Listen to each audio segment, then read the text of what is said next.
తాకట్లో ఉన్న మీ బంగారాన్ని విడిపించి ఆ రోజు ఆన్లైన్ రేటుకి కొంటాం. Sharma gold company.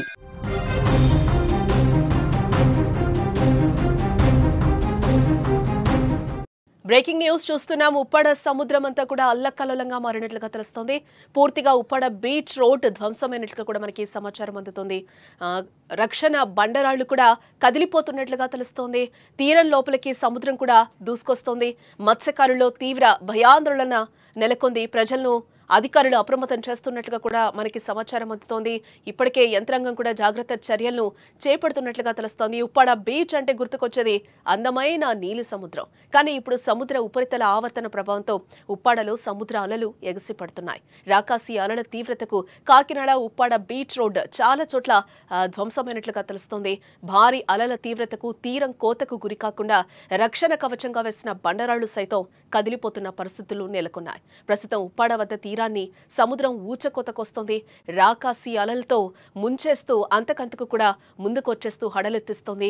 ఏ తీరంలోనూ లేనంతగా భయపడుతూ వేల ఎకరాల భూములు ఇళ్లను కలిపేసుకుంటోంది. ప్రస్తుతం అక్కడి తాజా పరిస్థితులు అందించేందుకు మా ప్రతినిధి శ్రీనివాస్ లైవ్ లో అందుబాటులో ఉన్నారు. మరింత సమాచారాన్ని తెలుసుకుందాం. శ్రీనివాస్, ఉప్పాడ సముద్రం అల్లకల్లోలంగా కూడా మారినట్లుగా తెలుస్తుంది. మీ వెనకాల కూడా లైవ్ లొకేషన్ మేము చూస్తున్నాం. చాలా దారుణంగా ఉన్నట్లుగా తెలుస్తోంది. పరిస్థితి ఏంటి? మేడం, ఇక్కడ పరిస్థితి చూస్తే రాకాసి అలలు గత 3 రోజుల నుంచి కూడా ఉవ్వెత్తున ఎగిసి పడుతున్నాయి. ఇక్కడ తీర ప్రాంతంలో నివసిస్తున్న ప్రజలైతే భయాందోళనకు గురవుతున్నారని చెప్పవచ్చు. 3 రోజుల నుంచి కెరటాల ఉధృతి చాలా తీవ్రంగా ఉంది. ఇక్కడ రక్షణగా మీరు గమనిస్తే కనుక కెరటాలు ఎగిసి పడుతున్న అలల తాకిడి నిమిషం కూడా ఏ విధంగా ఉంటుందనేది కూడా ఎవరు అంచనా వేయలేకపోతున్నారు.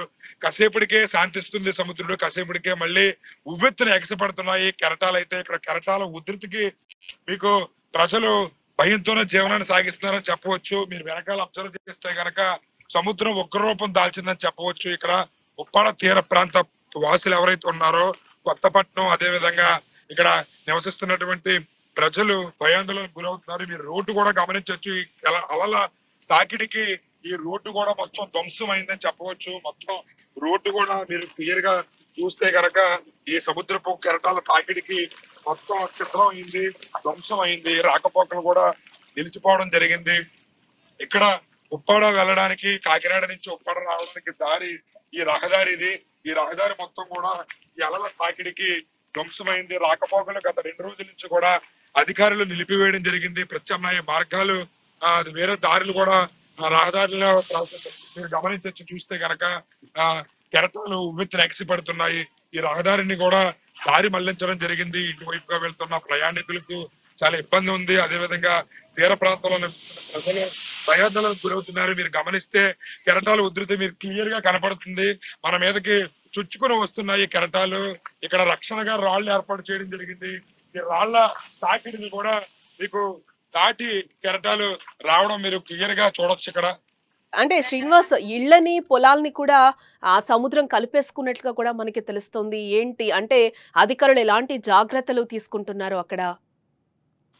ఇక్కడైతే ఈ కెరటాల ఉధృతికి రాను కెరటాలు సముద్రపు కోతకు గురవుతుంది. ఈ కోతకు గురయ్యి ఇక్కడ నివసిస్తున్న మత్స్యకారుల ఇళ్లలోకి నీరు రావడం జరిగింది. అదే విధంగా మీరు గమనిస్తే కనుక అది ప్రాథమిక పాఠశాలలో కూడా వర్షపు నీరు చేరుకుని మొత్తం అంతా కూడా మునిగిపోవడం జరిగింది. పిల్లలు పాఠశాలకు రావడానికి కూడా ఇబ్బందికరమైన పరిస్థితి ఉంది. అయితే అధికారులు వెంటనే స్పందించి ఇది ఇక్కడ ఏదైతే వాటర్ ఉన్నాయో వాటర్లతో వాటర్ ని తోడడం జరుగుతుంది. ఈ వాటర్ ని మళ్ళీ అక్కడ గమనించవచ్చు, మోటార్లు కూడా ఏర్పాటు చేయడం జరిగింది.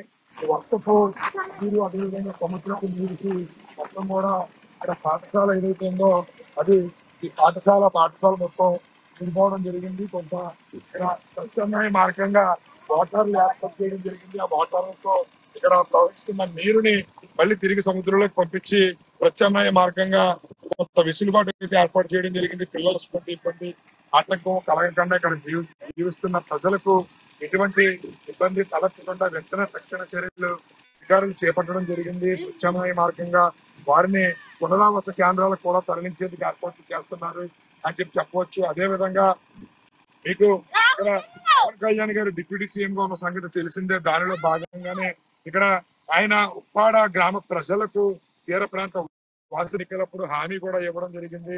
తో గోడ నిర్మాణానికి ప్రతిపాదనలు పంపించడం జరిగింది. ఆ ప్రతిపాదనలు కేంద్ర ప్రభుత్వం సుముఖం కూడా వ్యక్తం చేస్తుంది. ఇక్కడ కాకినాడ ఎంపీగా ఉన్నటువంటి తంగెళ్ల ఉదయ్ శ్రీనివాస్ గారు కూడా మీకు ఈ కేంద్ర ప్రభుత్వానికి సంబంధించి ఇక్కడ గమనిస్తే కనుక కెరటాల ఉధృతి చాలా తీవ్రంగా ఉంది. ఇది తగ్గించాలి అంటే కనుక ప్రత్యామ్నాయ మార్గాలు ఎన్ని చేసినా సరే అది కేవలం పాక్షికంగా మాత్రమే శాశ్వత పరిష్కారం దొరకాలి. రక్షణ గోడ తప్ప వేరే మార్గం లేదు. రక్షణ గోడ నిర్మిస్తేనే వాళ్ళ సమస్యకు శాశ్వత పరిష్కారం. సుమారు 13.5 కిలోమీటర్ల మేర ఈ రక్షణ గోడకు ప్రతిపాదనలు ప్రభుత్వం పంపించడం జరిగింది. పవన్ కళ్యాణ్ గారు చొరవతో ఇది కేంద్ర ప్రభుత్వం సుముఖం కూడా వ్యక్తం చేస్తుంది. ఎట్టి పరిస్థితుల్లోని ఈ రక్షణ గోడ నిర్మాణం త్వరితగతిన పూర్తి చేసి వీళ్ళకి అండగా నిలబడాలి. మేము రోజు రోజు బిక్కుబిక్కుమంటూ జీవనాన్ని సాగిస్తున్నాము. ఏ రోజు ఏం జరుగుతుందో తెలియడం లేదు. మా ప్రాణాలు అరచేతిలో పెట్టుకుని బ్రతుకుతున్నామని చెప్పి మత్స్యకారులు తమ ఆవేదన అయితే తెలియజేస్తున్నారు. స్కూల్లోకి కూడా వాటర్ వచ్చిన పరిస్థితి కనిపిస్తుంది. ఈ నేపథ్యంలో స్కూల్స్ కి సెలవు ప్రకటించారా? అక్కడ పునరావాస కేంద్రాలకి తరలిస్తున్నారా ప్రజల్ని? ఏంటి మత్స్యకారులకు కూడా ఎలాంటి అలర్ట్స్ జారీ చేశారు అధికారులు? అయితే స్కూల్ కి సెలవు ప్రకటించడం జరిగింది. అయితే ఈ రోజు సెకండ్ సాటర్డే సండే అవడంతో కూడా 2 రోజులు పాఠశాలకు సెలవు, గత 2 రోజుల నుంచి కూడా పాఠశాలకు సెలవు ప్రకటించడం జరిగింది.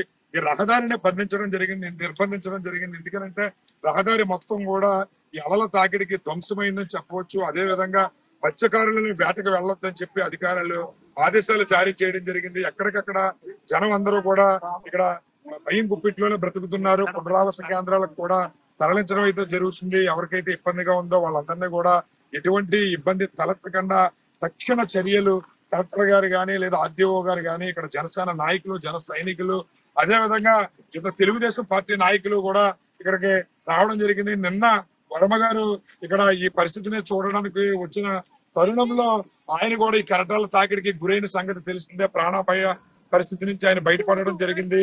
మీరు ఇక్కడ గమనిస్తే చూడొచ్చు, ఇక్కడ యువత కూడా ఇక్కడికి రావడం జరిగింది. కానీ ఏదేమైనప్పటికీ ప్రమాద పరిస్థితులు చాలా తీవ్రంగా ఉన్నాయి. ఇక్కడ ప్రతి ఒక్కరూ కూడా జాగ్రత్తగా ఉండాల్సిన పరిస్థితి. ఈ కెరటాలు ఉవ్వెత్తున ఎగసి పడుతున్నాయి. మీరు గమనిస్తే కనుక కెరటాల తీవ్రత అంతకంతకు కూడా పెరుగుతుంది తప్ప తగ్గడం లేదు. ఉదయం అయితే ఇంకా తీవ్రంగా ఉందని చెప్పవచ్చు. ఇక్కడ మీకు కెరటాల ఉధృతి మీరు గమనించవచ్చు, ఎలాగ ఎగసి పడుతున్నాయో క్లియర్ గా మీకు విజువల్ లో కనపడుతుంది. రైట్ శ్రీనివాస్. ఉప్పాడ బీచ్ అంటేనే మనకి గుర్తుకొచ్చేది అందమైన నీలి. ఇప్పుడు సముద్ర ఉపరితల ఆవర్తన ప్రభావంతో ఉప్పాడలో సముద్ర అలలు కూడా ఎగసి పడుతున్నాయి. ఇప్పటి వరకు కూడా లైవ్ లో మరింత సమాచారాన్ని మా ప్రతినిధి ఇప్పటి వరకు అందించారు. అక్కడ ఉప్పాడ వద్ద పరిస్థితి ఏ విధంగా ఉంది, అక్కడున్న స్థానిక స్కూల్లోకి కూడా వాటర్ వెళ్ళిపోయిన సిచ్యువేషన్ అయితే కనిపిస్తుంది. బట్ అక్కడైతే కోతకి గురవుతుంది. రోడ్డు కూడా, ఇళ్లని, కొన్ని పొలాలని కూడా సముద్రం కలిపేసుకుంటున్న సిచ్యువేషన్స్ అయితే అక్కడ నెలకొన్నాయి. బట్ అధికారులు అయితే తగిన జాగ్రత్తలు తీసుకుంటున్నారు.